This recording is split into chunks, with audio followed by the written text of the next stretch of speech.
Introdução. Minhas aventuras na arena da vida. Passei a vida inteira tentando contornar e vencer a vulnerabilidade. Tenho aversão a incertezas e a exposições emocionais. Na época do colégio, quando a maioria de nós passa a lutar com a vulnerabilidade, comecei a desenvolver e afiar o meu arsenal de defesa contra essa emoção incômoda. Por muito tempo, tentei de tudo, desde ser a garota perfeitinha até me tornar a poeta exótica, a ativista indignada, a profissional ambiciosa, a baladeira descontrolada. À primeira vista, esses papéis podem parecer estágios de desenvolvimento razoáveis, se não previsíveis, mas eles eram mais do que isso para mim. Todas essas etapas constituíam diferentes armaduras que me impediam de me tornar excessivamente comprometida e vulnerável. Cada tática era construída sobre a mesma premissa: manter todo mundo a uma distância segura e sempre ter uma saída estratégica. Apesar do meu medo da vulnerabilidade, sei que herdei um coração amoroso e um caráter solidário. Então, perto de completar 30 anos, deixei um cargo de gerência na gigante das telecomunicações AT&T, arranjei um emprego de garçonete e voltei à faculdade para me formar como assistente social. Assim como muitas pessoas que se interessam pelo serviço social, eu gostava da ideia de consertar gente e sistemas. Foi só quando já havia terminado o bacharelado e cursava o mestrado que percebi que o serviço social não tinha a ver com consertar. Em vez disso, trata-se de contextualizar e apoiar. Sua missão é mergulhar no desconforto da ambiguidade e da incerteza e criar um espaço de solidariedade para que as pessoas encontrem o próprio caminho. Enquanto eu lutava para descobrir como uma carreira no campo da assistência social poderia realmente dar certo para mim, fui fulminada pela afirmação de um dos meus orientadores: se você não consegue medir, não existe. Ele explicava que, diferentemente de outras matérias do curso, pesquisa tem tudo a ver com previsão e controle. Fiquei impressionada. Você quer dizer que, em vez de apoiar e acolher, eu deveria dedicar minha carreira à previsão e ao controle? Naquele instante eu descobri a minha vocação. Hoje posso dizer que sou uma pesquisadora de dados qualitativos, ou seja, uma contadora de histórias. A maior certeza que eu trouxe da minha formação em serviço social é esta: estamos aqui para criar vínculos com as pessoas. Fomos concebidos para nos conectar uns com os outros. Esse contato é o que dá propósito e sentido à nossa vida, e sem ele, sofremos. Por isso, decidi desenvolver uma pesquisa que explicasse a anatomia do vínculo humano, das relações e das conexões entre as pessoas. Quando os participantes da minha pesquisa eram solicitados a compartilhar seus relacionamentos e suas experiências de vínculos mais importantes, sempre me falavam de decepções, traições e humilhações, do medo de não serem dignos de uma conexão verdadeira.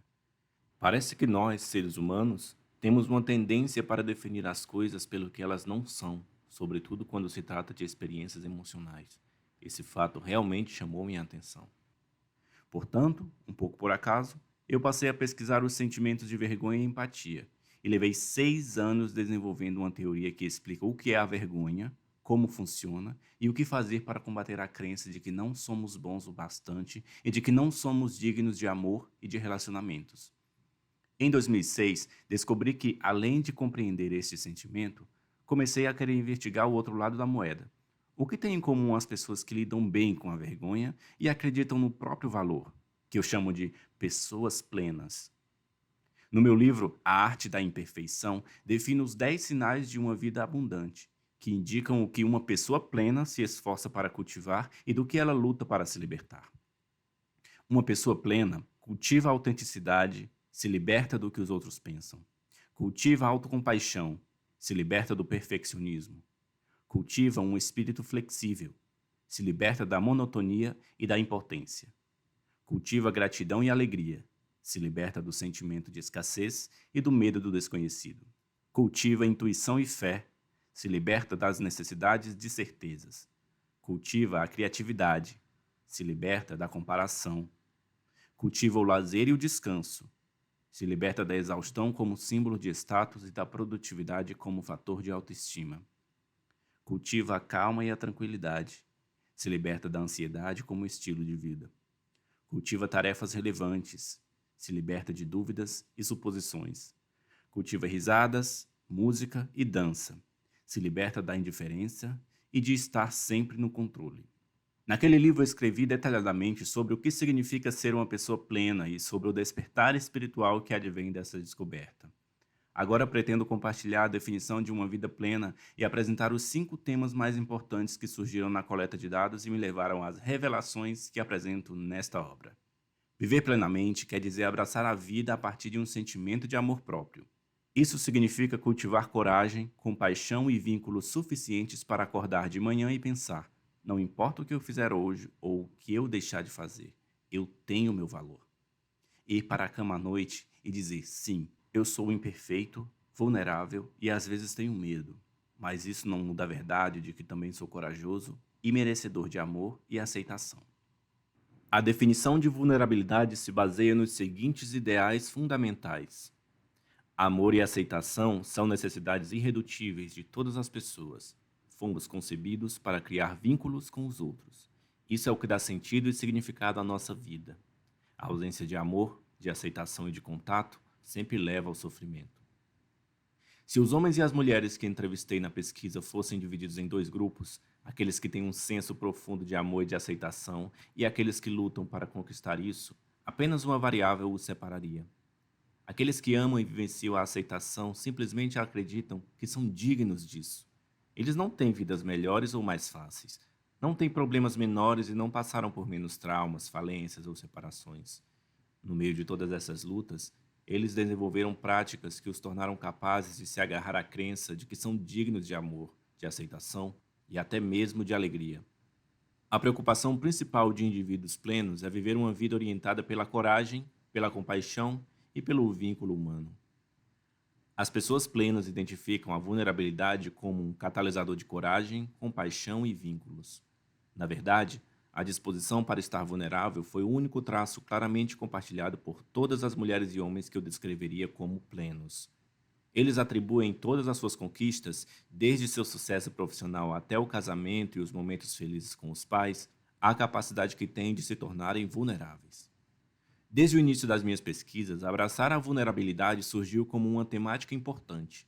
A relação entre esta e as outras emoções que estudei ficou clara para mim. Nos livros anteriores, eu havia presumido que as relações entre vulnerabilidade e conceitos diferentes como vergonha, aceitação e autovalorização fossem coincidências. Só depois de 12 anos investigando cada vez mais fundo essa questão, compreendi o papel que a vulnerabilidade desempenha em nossa vida. Ela é o âmago, o centro das experiências humanas significativas. Essa nova informação me trouxe um grande dilema. Por um lado, como é possível falar sobre a importância da vulnerabilidade de forma honesta e relevante sem que eu mesma esteja vulnerável? Por outro, como é possível estar vulnerável sem sacrificar a própria legitimidade como pesquisadora? Acredito que a receptividade emocional seja motivo de vergonha para muitos acadêmicos. No início da nossa formação, somos ensinados que manter uma distância prudente e certo grau de inacessibilidade contribuem para o prestígio do pesquisador, e que, caso ele se envolva de maneira excessivamente emocional, suas credenciais poderão ser questionadas. Se em muitos ambientes ser uma pessoa pedante é insulto, na torre de marfim do mundo acadêmico somos instruídos a vestir o formalismo como se fosse uma armadura. Como eu me arriscaria a estar realmente vulnerável e contar histórias sobre as atribulações da minha jornada nessa pesquisa sem parecer uma amadora? E quanto à minha armadura profissional? Meu momento para ousar grandemente, como Theodore Roosevelt estimulou seus cidadãos a fazer, chegou em junho de 2010, quando fui convidada a falar em Houston, no evento da TED, uma entidade sem fins lucrativos do universo da tecnologia, do entretenimento e do design, que é dedicada às ideias que vale a pena espalhar. A TED e os organizadores desse evento reúnem os pensadores e ativistas mais fascinantes do mundo e os desafiam a dar a palestra de suas vidas em no máximo 18 minutos. Eu esperava que os organizadores de eventos como esses ficassem um pouco tensos e receosos com o conteúdo da palestra de alguém que se dedica a pesquisar a vergonha e a vulnerabilidade. Porém, quando eu perguntei à equipe da TED sobre o que queriam que eu falasse, a resposta foi: nós gostamos muito do seu trabalho. Fale sobre o que mais a impressiona, mostre o seu melhor. Estamos felizes por tê-la em nosso evento. Adorei e ao mesmo tempo detestei a liberdade daquele convite. Eu oscilava entre me entregar ao desamparo e buscar refúgio nos velhos amigos, planejamento e controle. Decidi encarar o desafio.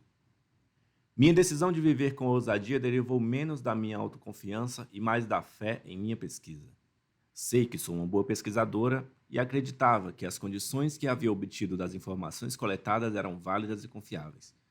Também tratei de me convencer de que o evento não era uma coisa de outro mundo. É em Houston, para uma plateia pequena. Na pior das hipóteses, 500 pessoas no auditório, mais umas poucas assistindo ao vivo pela internet, achariam que eu era uma louca. Na manhã seguinte à palestra, acordei com uma das piores ressacas de vulnerabilidade da minha vida. Você conhece aquela sensação de acordar e tudo parecer bem, até que a lembrança de ter se revelado demais invade a sua mente e você quer se esconder debaixo das cobertas? Mas não havia para onde correr. 6 meses depois, recebi um e-mail dos curadores da TED Houston, me parabenizando pelo fato de a palestra estar sendo incluída no site principal da organização. Eu sabia que isso era bom, uma honraria cobiçada, mas fiquei apavorada. Em primeiro lugar, eu já estava me habituando à ideia de apenas 500 pessoas acharem que eu era louca. Em segundo, numa cultura repleta de críticos e invejosos, sempre me senti mais segura em minha carreira, permanecendo longe dos holofotes. Olhando para trás, não tenho certeza de como responderia àquele e-mail se soubesse que meu vídeo sobre vulnerabilidade se tornaria um sucesso e que, ironicamente, me faria sentir tão desconfortável, vulnerável e exposta. Hoje essa palestra é uma das mais vistas no site TED.com, com mais de 5 milhões de acessos e tradução para 38 idiomas. Mas nunca tive a coragem de assistir ao vídeo. Fico feliz por ter chegado lá, mas essa exposição ainda faz com que eu me sinta realmente constrangida. O ano de 2010 foi o ano da palestra TED Houston e 2011 foi o ano de dar continuidade a ela. Atravessei os Estados Unidos falando para grupos variados, desde empresas da lista da Fortune 500, coaches de liderança e militares, até advogados, grupos de pais e estudantes. Em 2012, fui convidada para dar outra palestra na conferência principal da TED em Long Beach, na Califórnia. Para mim, essa foi minha oportunidade para divulgar o trabalho que tinha sido a base de toda a minha pesquisa. Falei sobre a vergonha e sobre como nós precisamos compreendê-la e superá-la se quisermos verdadeiramente viver com ousadia. Minhas palestras em empresas quase sempre giram em torno de liderança, criatividade e inovação. Desde os executivos de alto nível até os profissionais da linha de frente, os problemas mais significativos que todos admitiram enfrentar se originam da desmotivação, da falta de um feedback de qualidade, do medo de ficar ultrapassado em meio às mudanças aceleradas e, por fim, da necessidade de uma maior clareza de objetivos. Se quisermos reacender a novidade e a paixão, precisamos rehumanizar o trabalho. Quando a vergonha se torna um estilo de gerenciamento, a motivação vai embora. Quando errar não é uma opção, não existe aprendizado, criatividade ou inovação. Quando se trata de criar filhos, a prática de estigmatizar mães e pais como bons ou maus é ao mesmo tempo exagerada e destrutiva, e transforma a criação de filhos em um campo minado. As questões fundamentais para os pais deveriam ser: você está comprometido? Você está atento? Se estiverem, preparem-se para cometer muitos erros e tomar decisões ruins. Perfeição não existe, e o que torna os filhos felizes nem sempre os prepara para serem adultos corajosos e comprometidos. O mesmo serve para as escolas. Nesse contexto, não foi encontrado um problema sequer que não fosse atribuído a alguma combinação entre a desmotivação de pais, professores, diretores ou alunos e o conflito de interesses que competem entre si para a definição de um objetivo. O maior desafio e também o elemento mais gratificante do meu trabalho é conseguir ser, ao mesmo tempo, uma construtora de mapas e uma viajante. Meus mapas ou teorias sobre vergonha, plenitude e vulnerabilidade não foram construídos a partir das experiências de minhas viagens, mas a partir das informações que coletei nos últimos 12 anos, as vivências de milhares de homens e mulheres que dão passos largos na direção em que eu e muitos outros queremos orientar nossas vidas. O que nós temos em comum é a verdade que constitui a essência desse livro. O que nós sabemos tem importância, mas quem nós somos importa muito mais. Ser, em vez de saber, exige atitude e disposição para se deixar ser visto. Isso requer viver com ousadia, estar vulnerável. O primeiro passo dessa viagem é entender onde chegamos, contra o que lutamos e aonde precisamos chegar. Creio que poderemos fazer isso melhor ao examinarmos a ideia tão difundida de nunca nos julgarmos bons o bastante.